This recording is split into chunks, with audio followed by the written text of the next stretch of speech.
y en esta ocasión vamos a hablar solo de los relacionados con la permeabilidad de la fístula. Entonces tenemos aquí que las estenosis de la fístula puede estar localizado a nivel de las arterias con una calcificación y estenosis, puede estar localizada a nivel de la anastomosis, aquí estamos indicando el sitio de la sutura de la incisión inicial con una estenosis importante en el inicio y dilatada el resto de la vena.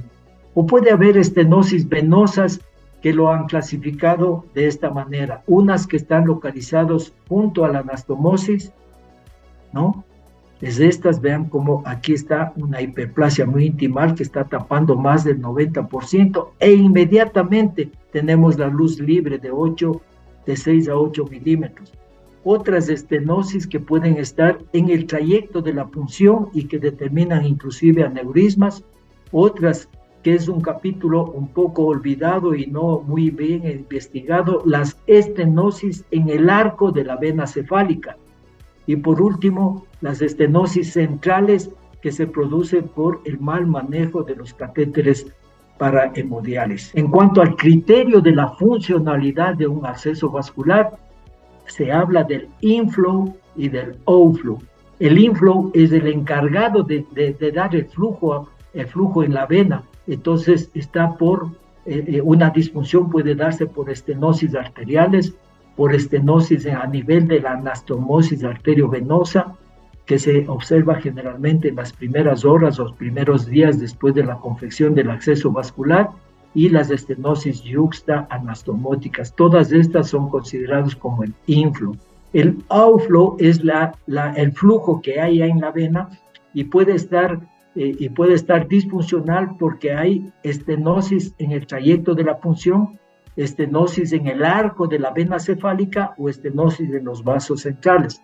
Entonces, los tipos de estenosis han sido anastomosis o en la misma anastomosis o en los vasos centrales.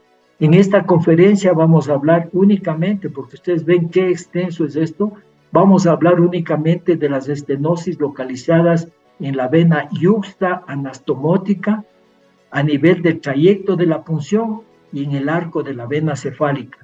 Cabe recalcar que el 80% de las estenosis en los accesos vasculares autólogos está localizado en este segmento, en la vena yuxto-anatomótica, sobre todo en el trayecto de la punción y en la vena cefálica. Aquí, ¿cuáles son las armas que tenemos para el diagnóstico? Inspección, palpación, auscultación que podemos hacer con el fonendoscopio o con un aparato portátil que les traje aquí a colación para que se escuche el sonido normal arterial y venoso. Este es el sonido arterial.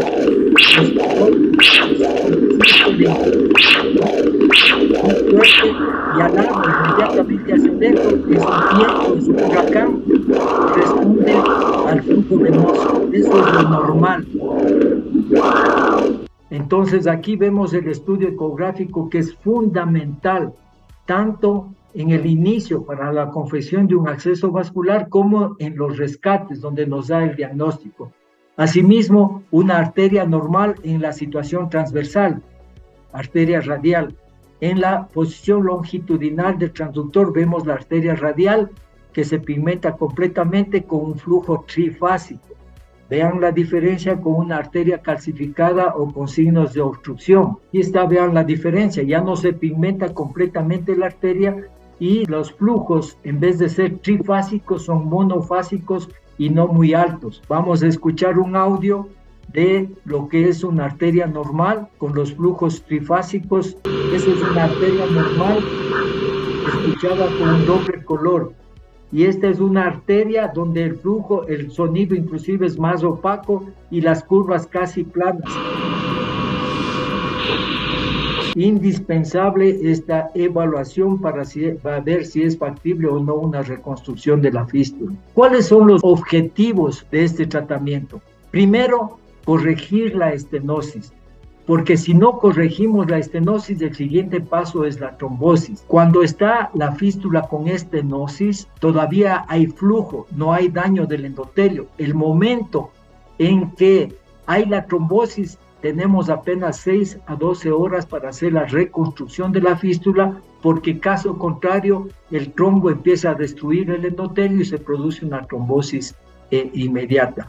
¿Cómo se sabe que hay una estenosis? Por ejemplo, en una fístula autóloga radiocefálica que estaba dando un flujo de 400, 450, pasan unas semanas, unos meses y empieza a disminuir el flujo a 350, a 300 es el momento en que debe ser la interconsulta al cirujano vascular para que diagnostique dónde está el problema, dónde está la estenosis. Como le había dicho, el 90% de la estenosis se produce por hiperplasia miointimal que se localiza en la unión de la vena con la arteria.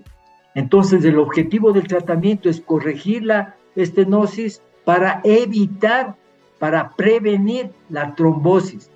Una cosa es intervenir esta fístula disfuncional todavía cuando no hay trombosis, el porcentaje de éxito inmediato, postoperatorio y a largo plazo es mucho mejor que cuando se hace una intervención de emergencia, cuando ya la fístula está con trombosis.